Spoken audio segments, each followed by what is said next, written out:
I wonder if sometimes when women look at this section and go, and women would say, oh, does this mean that God wants me to be unattractive? Does this mean that I can't wear makeup, or I shouldn't fix my hair, or I shouldn't have jewelry? Again, because of the foundation we've laid, we look at the context in which Paul is beginning to address them. So again, let's look at verse 9. Likewise also that women should adorn themselves in respectable apparel. The word for dress or adorn is the word from which we get cosmetic. It means to put in order, to have a harmonious arrangement. So he says, women, when you are adorning yourselves, when you are putting yourselves together, that's how my wife would, when I'm putting myself together each morning, he says, I want you to put yourself together in a way that reflects appropriate, respectable apparel. It has the idea of humility and avoiding extremes. It has the idea of good judgment or good sense. See, he says, and I don't want you to have your primary adornment coming not with braided hair and gold or pearls or costly attire. And you say, well, what do you mean? I can't have a little headband, or I can't have any jewelry. No, again, what was the culture saying of that day? In that day, what we can learn about the first century Roman Empire is that women were the fashionistas of their day. And Rome was the place from which all current fashions came from. Maybe in our world today we say Paris. Maybe you look at the magazines and say, oh, what are the French women in Paris wearing? Or maybe Moscow is the place where fashion is coming from. In America, we would say from New York or from Los Angeles. And the women of their day would say, whatever they're wearing in Rome, that's what we need to wear too if we want to look beautiful. And part of what they would do in their culture would say, we would fashion our hair in such a way, and they would weave gold and pearls into their hairstyles, and so that when men would walk by, they'd go, wow, look at her. Look at her hair, or look at her clothes, or look at what she's wearing. And see, the attraction was to her physical beauty. The attraction was to get the attention of a man. When I travel to these countries, like coming here to Russia, or even in our own country, I wonder sometimes if women understand what they're saying with what they wear. And I'm not meaning that to be critical. You see, God made men and women differently, which is fairly obvious. Men are very visually oriented. We notice a beautiful woman. We notice the way things look. God made women in a little different way in that they are relationship oriented. They love conversation. They love to share their hearts with other women in conversation. And I wonder sometimes if women understand that men are not oriented primarily to relationship, but to attraction and to looking. And we go, wow, look at her. But the women of the first century, in the same way the women of the 21st century today, they would adorn themselves in such a way that when a man would look at them, they would say, I feel good about myself because of the way men are looking at me. And I say, do you really? I sometimes wonder if women of our generation, if you really feel good about the way men look at you. See, what would it mean if a gospel-oriented woman in the way that she dresses, what would that look like?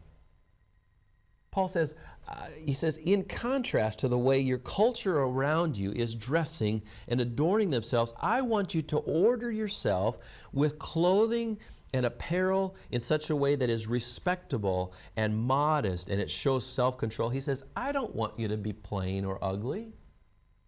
Sometimes I think we're like a pendulum that swings from one to the other.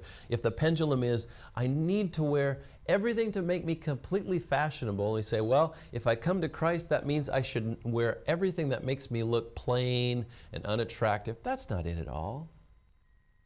Because if everything is about the gospel, and it is, the gospel motivates how we dress, that we should dress in such a way that the focus is not on our physical beauty, but on the heart. Because as Jesus Christ is transforming us, He's not so much, it's in the business of what's happening on the inside. As I said about my wife, I said, I was initially attracted to her physical beauty. But as she was growing and as she was learning in her faith, there was an inner beauty about her that I began to, and that's what I fell in love with. A couple of examples in our home church. There are a couple of Well, there's more than two, but two women that I think of in our church that are well into their 80s. I would say that they are beautiful. The one woman actually lives in a nursing home. She's not able to take care of herself anymore. She's pretty much confined to a chair or a wheelchair.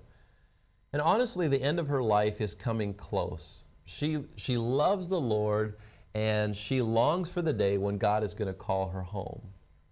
If you would look at her, there would not be one of you who would say, she's a beautiful woman. But if you would spend 5 minutes with her, and you could hear her and her passion, and this woman prays. She has long lists of people that she prays for. She's been praying for me and for my family for years, and she has these lists, and so every day she prays through these cards and through these lists of people. And when I look at her, I see something in her heart that says, she is a beautiful woman. That she has taken it upon herself. She would say that her mission field is that nursing home. That the nurses who work there, that the people who come by, the residents who live in the rooms next to her, she would say, I'm a living example of the gospel of Jesus Christ. And she shares her faith whenever she can. That's the kind of beauty that Paul is saying is on the inside. But outwardly you would say, she's not very attractive anymore. There's another woman in our church who's in her early 80s. She's still married. She and her husband have been married 62 years, I think it is, this summer. Unbelievable. They have this great relationship, and a few years ago, she went on a missions trip with us to Venezuela at 78 years of age. I said, Ruth, would you like to go to Venezuela with us? She says, well, I am getting kind of, I said, Ruth, you're healthy, you're strong, you need to pray about this. And she went along with, she did a fantastic job. They called her the grandmother down there. They just adored her age. And this woman has a most gracious spirit that when she tells you that she's praying for you, you know that she's praying for you. I had a note from her in my email I was checking here a little while ago, and it said that they are praying for us. And I believe that she has this passion inside. She's had disappointments in her life. She has had wonderful things in her life. But what has emerged in her is this inner beauty that I find so incredibly attractive. And I think that's exactly what Paul is talking about here. He says, you know, the first thing that people are going to see about you is your outward appearance. But he says the gospel of Jesus Christ is changing who you are on the inside. He says that if someone would have even 5 minutes with you, would they see something more than external beauty? Would they see something that is real and alive in your heart? And I think that's what he's looking for here. So let me ask you that question. The ladies of you who are listening to this right now, what does your character say about who you are? Or you could say it this way, what does your dress say about who you are? I'm not going to tell you what you should wear, what you shouldn't wear. I would simply say this, is what you're wearing or how you look an attraction to the gospel or a distraction to the gospel? I don't think that it's Paul's point to make a legalistic rendering of what we can and can't do, because remember, Paul is always about the gospel. So ladies, I would say to you, how you look, how you dress, how you carry yourself, how you act, how you talk, is that a reflection of who you are on the inside? Or is it an image that people see on the outside? In America, we have this magazine called People Magazine. It's filled with pictures of movie stars and various glamorous people. So when I go to the doctor and I'll pick up a magazine and I'll be flipping through this magazine and I go, I wonder what these people are really like. I wonder behind the face and behind the makeup and behind the stories, and their life looks so glamorous, and Americans want to be like these famous people that are beautiful and they're rich. And I go, but what's behind that? I wonder how many of these people, men and women in these magazines, are just empty shells. I wonder how many of them have any kind of depth to their lives. Christian women, I think, should look attractive to the gospel, and that affects how we dress and how we live and how we act. In fact, my wife Trudy is on one of our music teams at church. And sometimes she'll buy a new outfit and she'll say, Bruce, how does this look on me? And I say, you look great. You look very attractive. And she says, no, Bruce, if I wear this and I'm singing songs in front of the church, will people notice me and look at me and not worship? And I say, oh, okay, I need to look at you in a different way. Because I want my wife to look attractive. I want her to look beautiful, and she does. But she says, Bruce, I don't want to be a distraction when I'm up there singing songs and leading in worship. And I think that's a great question. How about dads with daughters? You say, and it's a very difficult time. As I have a daughter who's 16 years old, it's very difficult in America to find fashions that are modest for my daughter.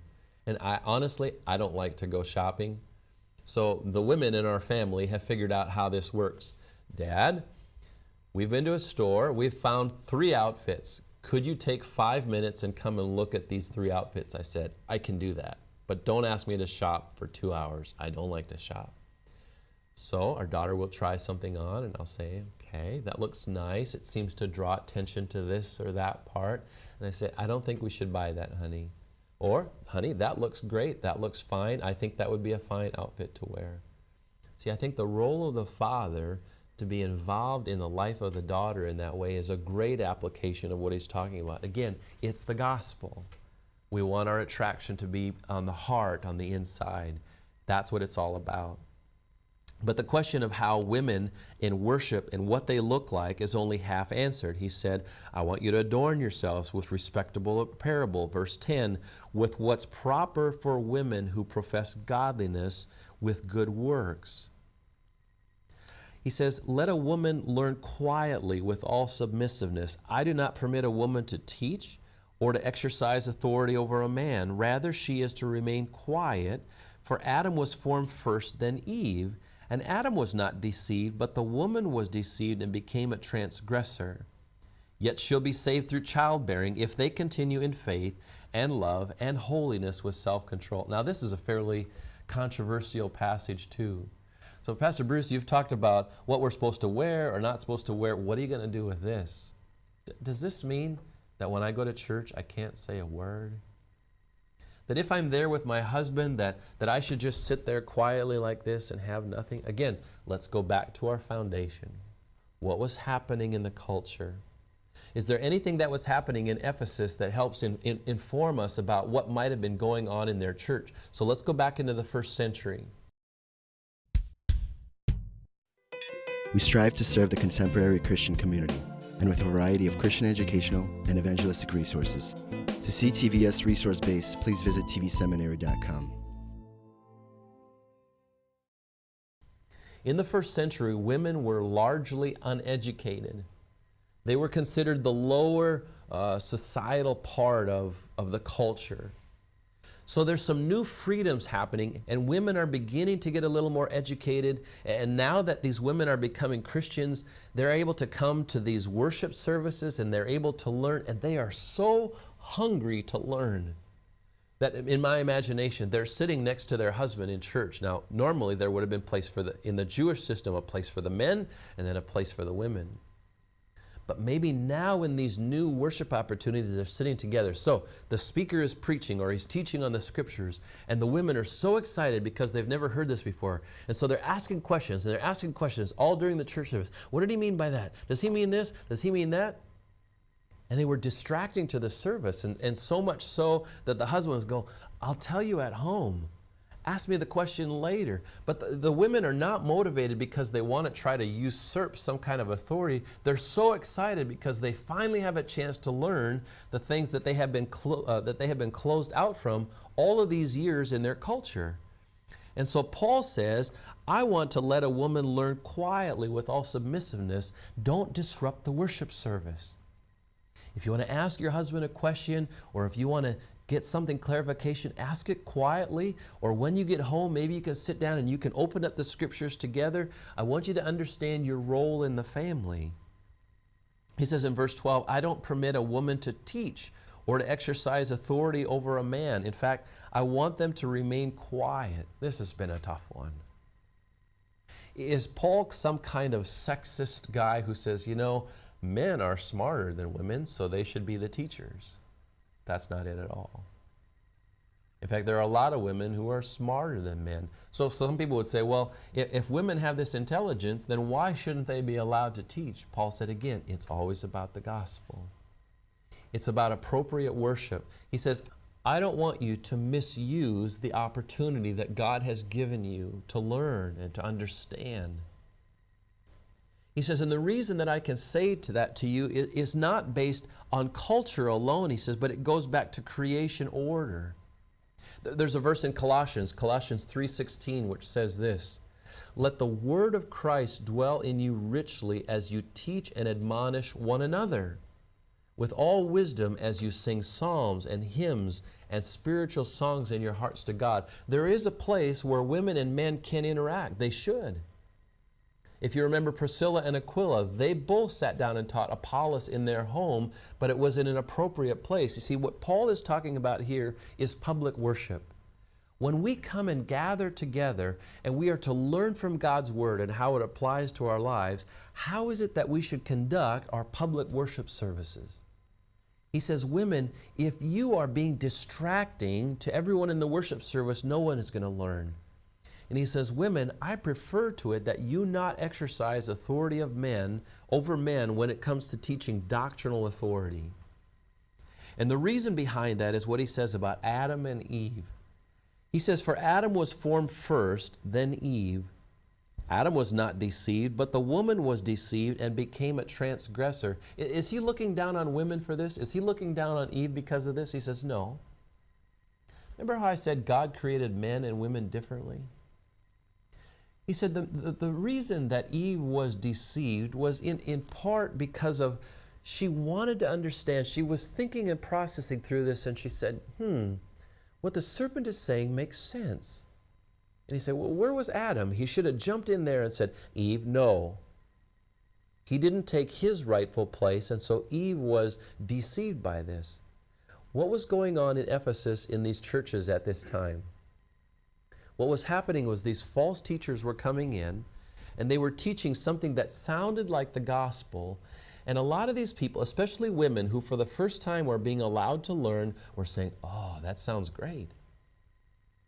Oh, that makes a lot of sense. And then they would go home and they'd talk about it with their friends, and they would discuss it, and they would get deceived and off track. And then another false teacher would come through town and they would say, that sounds good. See, it's not that men and women aren't equal. They are. God has created us the same. But for God in His wisdom has says, man, I want you to be the primary teachers in your homes and in your churches. You are the ones who are going to stand accountable before God. Whenever I counsel a couple to get married, I open up Ephesians chapter 5 and I explain to the men and the women their roles and responsibilities, the illustration of Christ loving His church and how He loves His bride in that example. And I say very straightforwardly to the men, I say this, I said, guys, young man, you are going to stand accountable to God one day for how you treat your wife. She's not going to stand before God primarily accountable for you. You stand accountable to God for her. That Jesus Christ, as head of the church, is accountable for the church and His love for the church. And I say to the men, I say, listen, your responsibility is to produce in this woman over the course of your marriage this beauty, this richness, that when you stand accountable before God one day, you say to God, look at what I have produced. Look at my wife. And God gives men this responsibility. It was His design. It was His program. And the same way here, He says, man, I want you to be the primary teachers in your church. You are the ones who I've given the privilege and the responsibility to teach God's Word to the body of Christ as a whole. And you say, well, can't women teach at all? Can they teach children? You know, I think those are great discussions for individual churches to have. In our church, our women teach the children. But the older we get, when there is men and women as adults, that it is primarily men who teach in those places, because we take it from Paul's admonition, which came out of a certain culture, but is based on the principles that go all the way back to Genesis chapter 15. So he says, based on Adam and then Eve and the deception, and because of what happened there, he says, men, I want you to have this particular role in your churches. And he concludes with verse 15 saying this, yet she will be saved through childbearing if they continue in faith and love and holiness with self-control. And that's another one to go, really? Are you saying, Paul, that a woman has a faith in Christ if she has children? What if I never get married? What if I never have children? I can't be a Christian? Do you think Paul would be saying that? No. What is he saying? Again, we go back to Genesis. Remember when the sin had happened and God had pronounced his judgment on the serpent and on Adam and on Eve. And to Adam, he said, Adam, you're going to work the soil. It's going to be hard. There are going to be weeds. There are going to be problems. But you're going to exercise dominion over that ground, and you're going to produce food to sustain your family. And to the woman, he said, you're going to raise children. You're going to nurture them, and I'm paraphrasing this. You're going to nurture them. You're going to love them, and you're going to have pain in childbirth. But that is the role and the opportunity that I have given you. He's going back to that same kind of idea, and he's going back to Adam and Eve and saying, if you want to bring honor to me, if you want to glorify God in the role that God has given you, as you raise your children, you will be faithful wives. You will be godly women.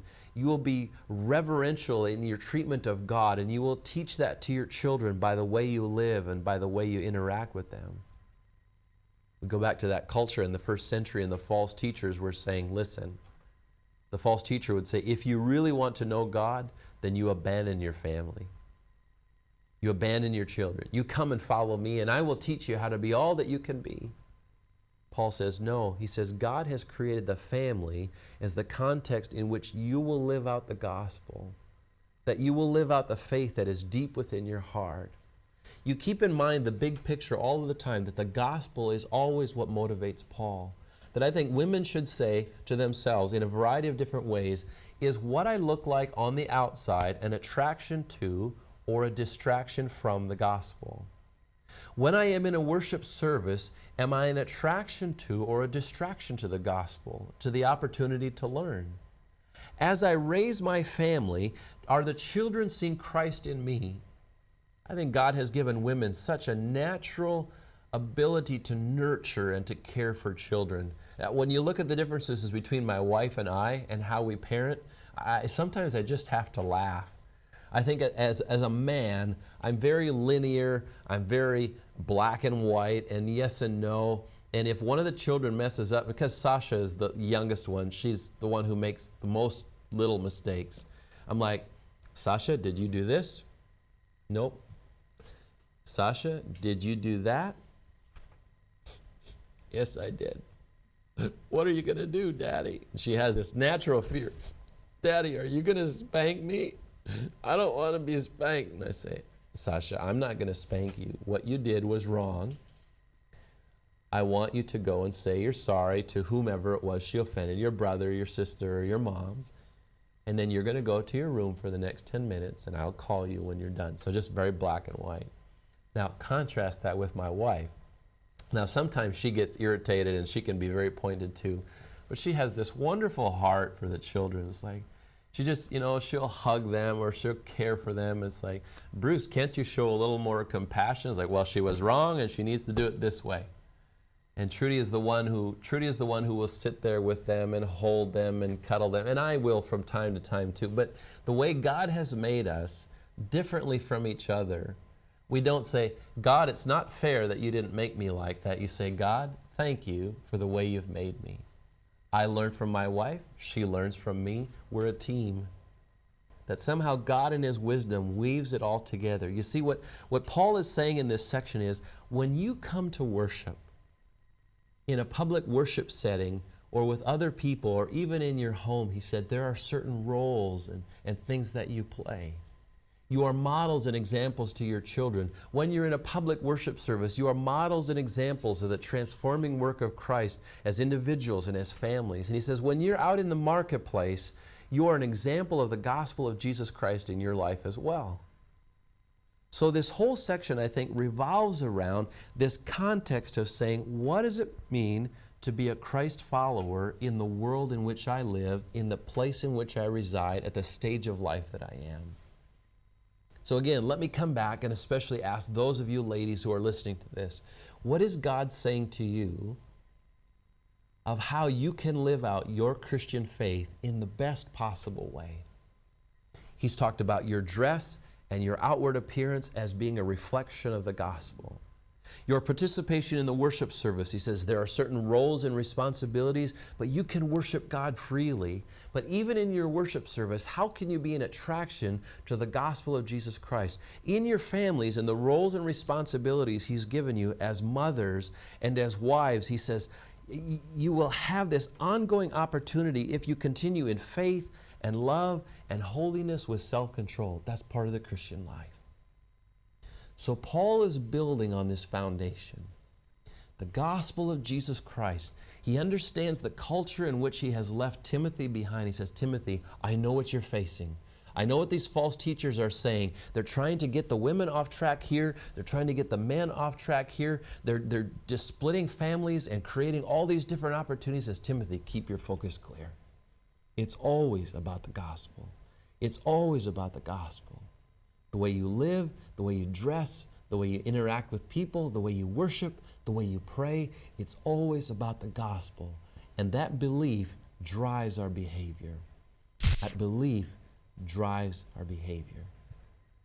Well, at this point, we're going to take another break and we'll pick it up here and we'll start in on chapter 3 the next time that we're together. So again, thank you.